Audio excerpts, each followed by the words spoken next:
بس رمضان کی سب سے بڑی تیاری کیا ہے کہ اپنے دلوں کو صاف کر لو پہلے سے، کہ جس دل میں نفرت ہو، بغض ہو، کسی کے لیے غصہ ہو، کسی کے لیے کیا کیا جذبے ہوں، دل صاف کرنا۔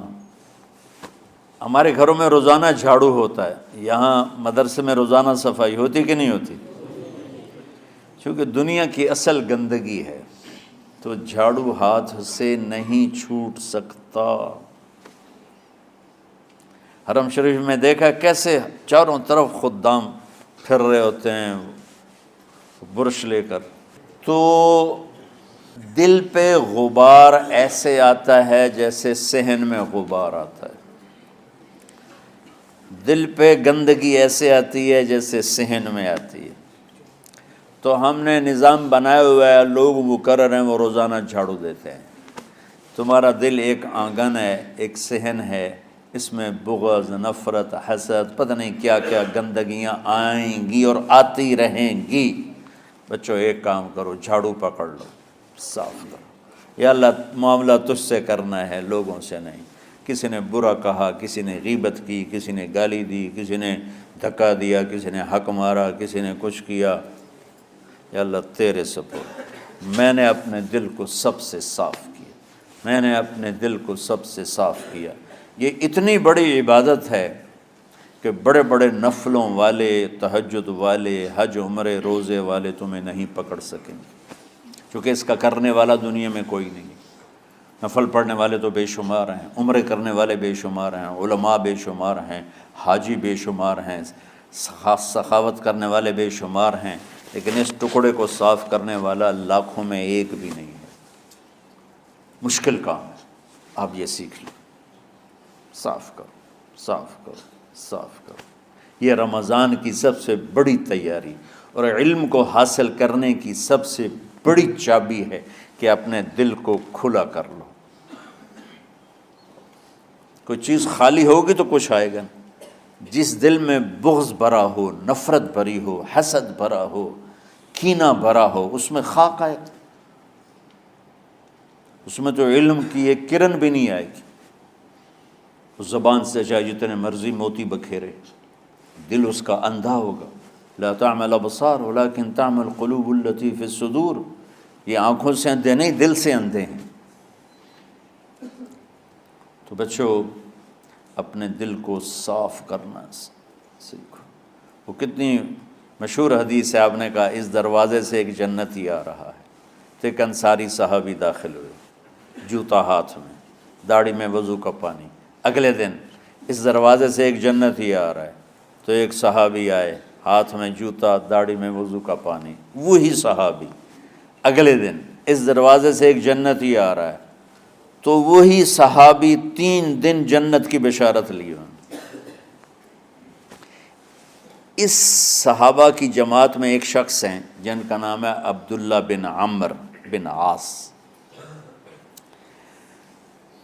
ان سے بڑا عبادت گزار صحابہ میں کوئی نہیں تھا، نہ سابقین میں نہ متاخرین میں، نہ پہلوں میں نہ بعد والوں میں۔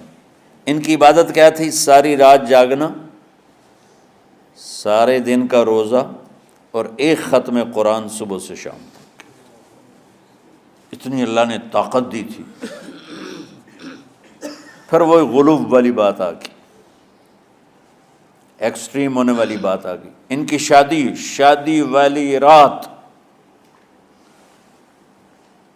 حجلہ عروسی میں داخل ہو رہے ہیں، دلہن کے کمرے میں داخل ہو رہے ہیں، اور مصلی بچھا کے اللہ اکبر، اور دیر نفل تے نفل، دیر نفل تے نفل۔ تو ان کی بیگم نے دیکھا تو وہ بھی خیر کا زمانہ تھا، انہوں نے وضو کیا اور پیچھے مصلی بچھا کے وہ بھی فجر تک نفل پڑھتے رہے۔ صبح ہوئی تو حضرت عمرو بن عاص رضی اللہ عنہ نے پوچھا، بیٹی رات کیسی گزری؟ کہا جی ماشاءاللہ آپ کے بیٹے تو بڑے عبادت گزار ہیں، ساری رات نفلوں میں ہی گزری۔ تو وہ ان کو شکایت کر دی۔ حضرت عمرو بن عاص کو اتنا غصہ چڑھا، وہ بیٹے کو تو کچھ نہیں کہا، کتنی حکمت کی بات ہے، سیدھے گئے اللہ کے نبی کے پاس، یا رسول اللہ یہ عبداللہ دیکھیں کیسا نادان ہے، اس کی شادی کی ساری رات نفل پڑھتا رہا۔ تو آپ کہتے ہیں ماشاءاللہ ماشاءاللہ کتنی بڑی بات ہے۔ نفلوں میں گزر گئی، رات بھی نفلوں میں گزر گئی۔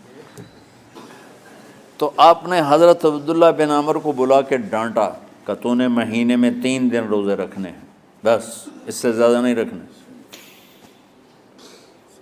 اور ہفتے میں 1 قرآن ختم کرنا ہے۔ کہا یا رسول اللہ میرے اندر طاقت زیادہ ہے۔ پھر اچھا 15 دن روزے رکھنے، کہ نہیں میرے اندر طاقت زیادہ ہے۔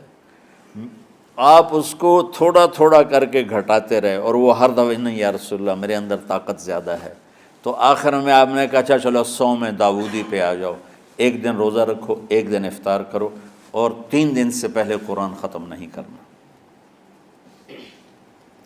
تو آپ نے اس کو پیچھے کیا۔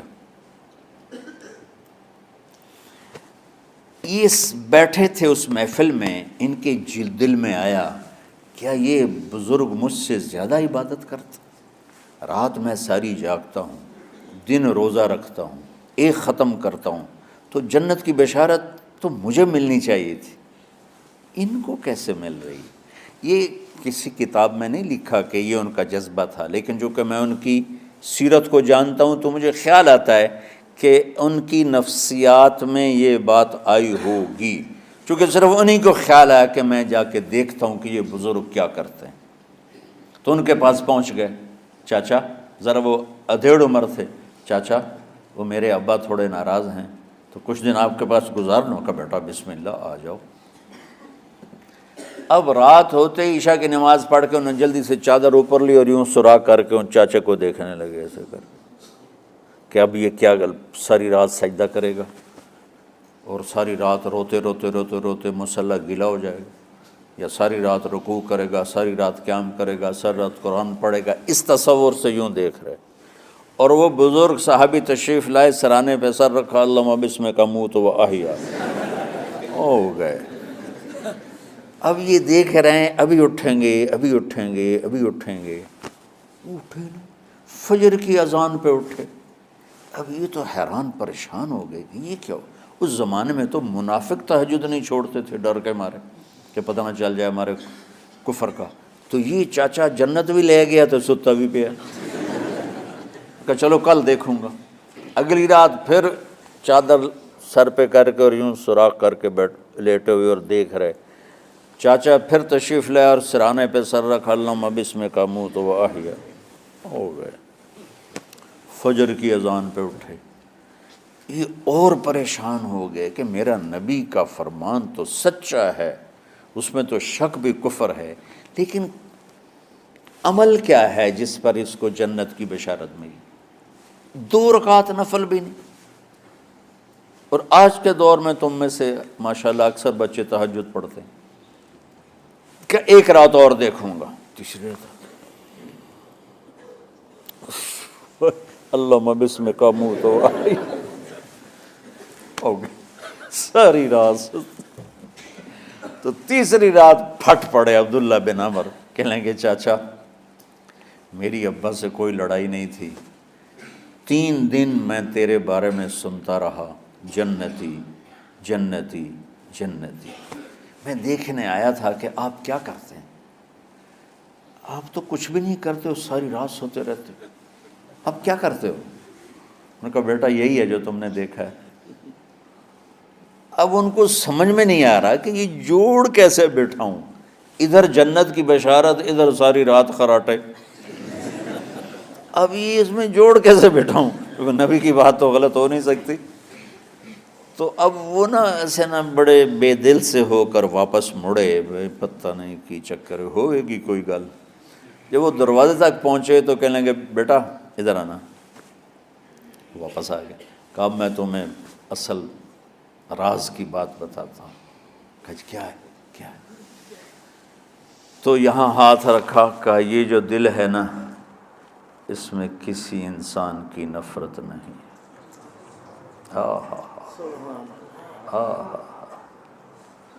اور جب اللہ کسی کو رزق دیتا ہے، عزت دیتا ہے، مجھے کبھی حسد نہیں ہوا، مجھے خوشی ہوتی۔ تو عبداللہ بن عمر نے کہنا تھا ہاں یہ بات ہے، نہیں، انہوں نے کہا ہاذا ہوا، اچھل کے کہنے لگے ہاذا ہوا، ہاں ہاں ہاں ہاں یہی ہے یہی ہے یہی ہے۔ پھر کہنے کہ چاچا پر یہ میرے بس کا نہیں ہے، کون کرے گا یہ؟